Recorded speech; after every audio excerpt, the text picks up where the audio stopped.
Black Horse and a Cherry Tree by Tunsell. We're doing this on ukulele because it's going to work really well. It's also quite a good introductory for bar chords because we need the bar chords to make this sound good. But enough talking, let's play the introduction once through. It's going to sound like this. And then if you watch the original video, she sings, tells the story, and then in between the vocals you have this rhythm going through for the verses. Now before we go any further, let's have a look at the bar chords for the ukulele. So for those of you that are new to bar chords, this might pull your wrist a bit because you need quite a lot of bending on your wrist over here. So if your wrist gets a bit sore, you're doing it right. Okay. Now, first of all, let's just get a side view of it. We're going to try and just change the angle here quickly. Got your hand coming through like this. The wrist isn't bent yet. And then watch my wrist as it bends. And the trick there is to get my finger and my thumb parallel to each other, and we slide the neck into it. So that's what I was talking about, the bend over here on the wrist, if this bends a little bit. Okay, back to showing from front on, from the head on. So your thumb's a bit lower this time. You can see the thumb's not there as normal. You can see finger 1 is nice and straight.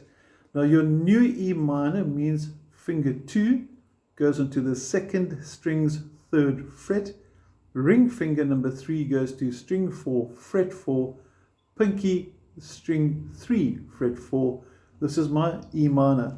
Now the practical side of this, when you change to B7, the transition makes a lot of sense because all you do is lose 3 and 4, and finger 2, your middle finger, jumps up to string number 3, and that's B7.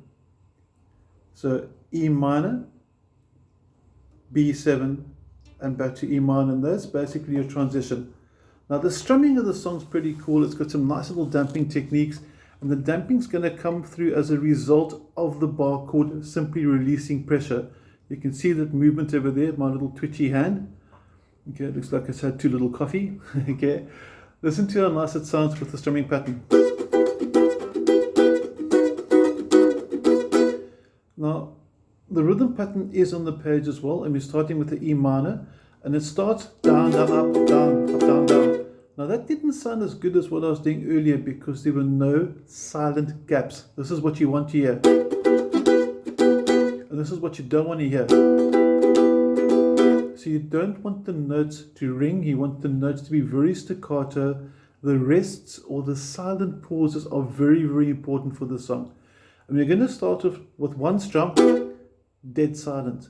Then it goes into pairs, down, up, silence, up, down, silence, a bit longer this time because you can see physically if it numbers, the gap is a bit different. It's a bit larger between the 4 and the count of the and before the 2.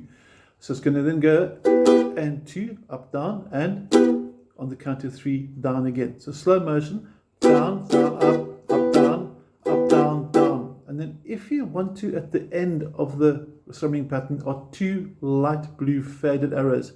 If you feel you want to add an extra, you're more than welcome to do so. So slow motion, 1, 2, 3, 4. And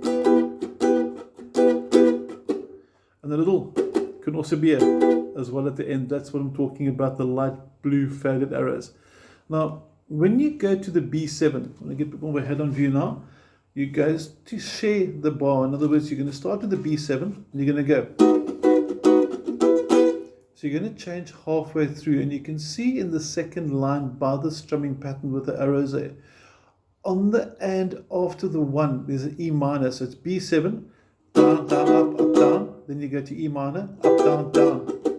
And then of course that faded, you can either mute it or you can strum it, whichever you think sounds cool. So watch for that quick change, the 2 chords B7 and E minor sharing that chord strumming pattern. So the whole way through now for your verses is going to go E minor and B7 back to E7, back to E minor, sorry, and there you have it. I'm going to try through with me. 1, 2, 3, 4, and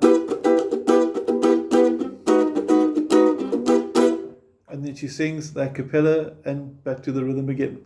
Now when she goes to the chorus, we got some cool new chords coming in. We got a E minor, so we're staying with that. We got a D, we got a D6, And then we got a C major 7. Now, C major 7 we haven't actually done yet. C normally looks like this. We can do it. That's the easiest way to do C major 7. Or if you want to, you can also do this. There's C or C like that. You can see it's a whole different way for playing C. So you got different ways to translate it. I think the easiest is to simply just take the original C and move the finger back. That's probably about the easiest one. Now, all the chords for the chorus basically are paired together. What we mean by paired together is that E minor and D are going to share a bar. So it's going to go like that, and then you're going to have D6 to D major 7 to the C major 7 like that. So they pair together quite nicely. Second line is E minor again to D, and then C7. Now C7, we simply take that arrow and you come back down to there. So C major 7, and C7. Now the C7 is also known as C dominant 7. So if you've got any sort of classically trained friends and they say, well, we're playing dominant chords, C7 is actually C dominant 7. We just don't bother saying that. And this C major that I mentioned earlier is just normal C. So when you're playing D or F or G, you're actually playing D major or C major or F major. But they don't bother putting the major. But when the 7s come in, then we need to stipulate major 7th or dominant 7th. Okay, so C7, C dominant 7, C major 7, self-explanatory. Okay. Second line, E minor to D, C7 to E minor. Easy as pie. And then the last or third line is again the same as your second line, so you're going to go again. And then the last line, you'll notice that the C7 has got a stop written next to it, so you're going to go E minor, 2, 3, and 4, and then you're back to your song. So if we were to take the chorus the whole way through, but slower, if you want to play it through with me, because the changes here are quite big.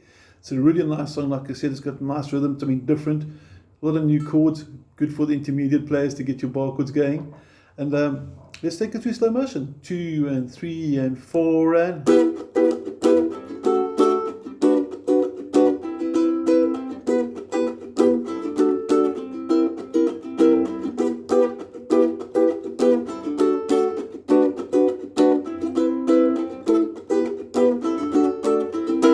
2 and 3 and 4, and then you got the a cappella and My Heart Hit a Problem, and she sings it through again. I'd really recommend singing along or playing along with the YouTube video. It's in the same key, so there's no need for any capos. It works really, really well on ukulele, as we just showed as well. So I hope you enjoyed it. I hope you enjoyed the bar chords. If there's any questions about the rhythm, let me know, and hope you enjoy the song. Have a good week. Thank you.